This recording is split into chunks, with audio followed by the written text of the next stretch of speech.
بسم اللہ الرحمن الرحیم۔ میں شروع کرتی ہوں اللہ کے بابرکت نام سے جو بڑا مہربان نہایت رحم والا ہے۔ السلام علیکم ناظرین اکرام، آج ہم بات کرنے جا رہے ہیں حضرت سیدنا صدیق اکبر رضی اللہ تعالی عنہ کا ایمان اور رومی غلبے کے قرآنی وعدے پر ان کا اعتماد۔ حضرت عائشہ رضی اللہ تعالی عنہ فرماتی ہیں کہ جب حضرت محمد صلی اللہ علیہ وآلہ وسلم کو معراج ہوئی تو آپ نے واپس تشریف لا کر جب اہل مکہ کو اس کی خبر دی تو مشرکین مکہ نے اس کا خوب استہزاء کیا اور کہنے لگے کہ کیسے ممکن ہے کہ کوئی فرد بشر رات کے مختصر حصے میں آسمانوں سے اوپر جائے اور واپس آئے۔ کچھ لوگ جو ابھی نئے نئے مسلمان ہوئے تھے اور مخالفت اور مصائب کی وجہ سے سخت پریشانی میں تھے، وہ اسلام ہی سے انکاری ہو گئے، جبکہ مشرکین مکہ نے خوب استہزاء کیا اور کہا کہ اول تو فرد بشر کا آسمانوں پر جانا ہی ممکن نہیں ہے، اور اگر کوئی جائے تو کیسے ممکن ہے کہ رات کے ایک مختصر حصے میں آسمان اور عالم بالا سے واپس آ جائے۔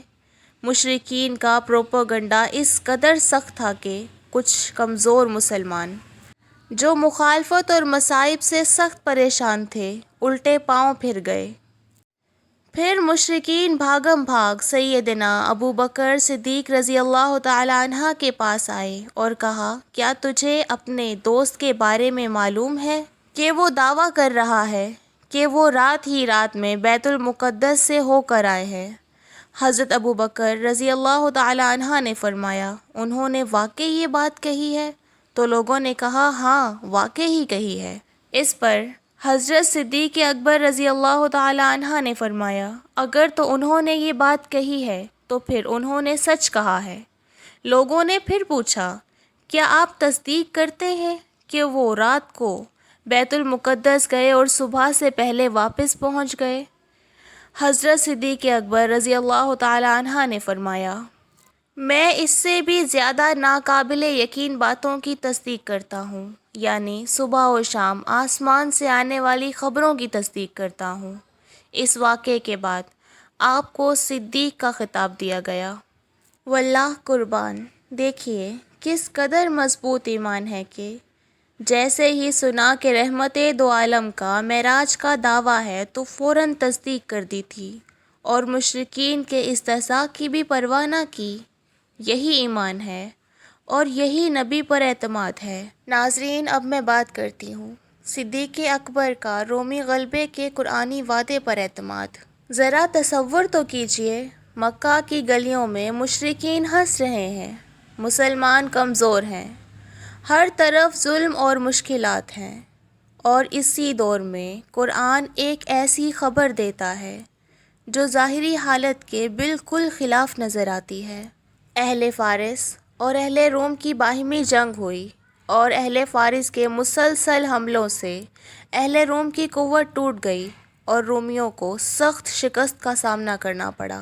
اس پر مشرکین نے خوب خوشی منائی، اس لیے کہ فارس والے عقائد میں مشرکین سے ملتے جلتے تھے، جبکہ رومی اہل کتاب تھے اور مسلمانوں کی چاہت تھی کہ رومی غالب آئیں۔ اس واقعے پر آیت نازل ہوئی، الف لام میم غلبت الروم فی ادنی الارض وهم من بعد غلبهم سیغلبون فی بضع سنین۔ اس آیت میں رومیوں کے دوبارہ غالب آنے کی پیش گوئی کی گئی، جس کی مدت کے لیے بضع سنین کا لفظ استعمال کیا گیا۔ حضرت سعید بن جبیر رحمۃ اللہ فرماتے ہیں کہ بضع کا اطلاق 10 تک عدد پر ہوتا ہے، اور روایت میں ہے کہ مشرکین نے سیدنا صدیق اکبر سے یہ آیت سن کر کہا کہ کیا تم اس میں بھی اپنے نبی کو سچا مانتے ہو؟ آپ رضی اللہ تعالی عنہ نے فرمایا، ہاں۔ اس پر شرط ٹھہری، مدت گزر چکی اور رومی غالب نہ آئے۔ حضور صلی اللہ علیہ وآلہ وسلم کو جب اس شرط کا علم ہوا تو آپ صلی اللہ علیہ وآلہ وسلم نے سیدنا صدیق اکبر رضی اللہ تعالی عنہ سے فرمایا، تم نے ایسا کیوں کیا؟ جواب ملا کہ اللہ اور اس کے رسول کی سچائی پر بھروسہ کر کے آپ نے فرمایا پھر جاؤ اور مدت میں 10 سال مقرر کر لو، خواہ شرط میں کوئی بھی چیز بڑھانی پڑے۔ حضرت صدیق اکبر رضی اللہ تعالی عنہ گئے اور مشرکین نے دوبارہ یہ مدت بڑھا کر شرط منظور کر لی۔ چنانچہ ابھی 10 سال پورے نہیں ہوئے تھے کہ رومی اہل فارس پر غالب آ گئے اور مدائن میں ان کے لشکر پہنچ گئے۔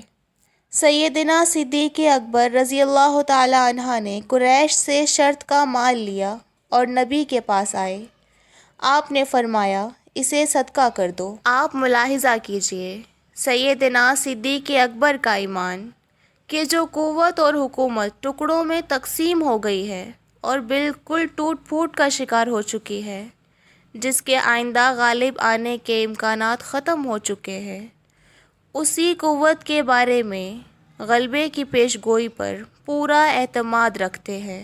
ناظرین، میں یہاں ایک بات واضح کرتی چلوں، حضرت سیدنا صدیق اکبر نے جس زمانے میں شرط لگائی تھی اس وقت تک قمار یعنی جوئے کی حرمت کا حکم نازل نہیں ہوا تھا، اور جس زمانے میں شرط پوری ہو گئی اس زمانے میں حرمت قمار کا حکم نازل ہو چکا تھا۔ اس لیے نبی رحمت صلی اللہ علیہ وآلہ وسلم نے سارا مال صدقہ کرنے کا حکم فرمایا۔ حضرت ابوبکر صدیق رضی اللہ تعالی عنہ کا ایمان ہمیں بتاتا ہے کہ یقین صرف اس وقت نہیں ہوتا جب سب کچھ سمجھ آ رہا ہو، اصل یقین تو اس وقت ہوتا ہے جب کچھ سمجھ نہ آ رہا ہو اور پھر بھی بندہ کہے میرا رب جو فرماتا ہے وہ سچ ہے۔ اللہ تعالی ہمیں بھی صدیق اکبر جیسا یقین، توکل اور ایمان عطا فرمائے، آمین۔ ناظرین، یہ تھی میری آج کی ویڈیو۔ امید کرتی ہوں میرا آج کا یہ ٹاپک آپ سب کو پسند آیا ہوگا۔ انشاءاللہ میں دوبارہ حاضر ہوں گی ایک نئے ٹاپک کے ساتھ۔ تب تک اپنا بہت خیال رکھیے۔ اللہ حافظ۔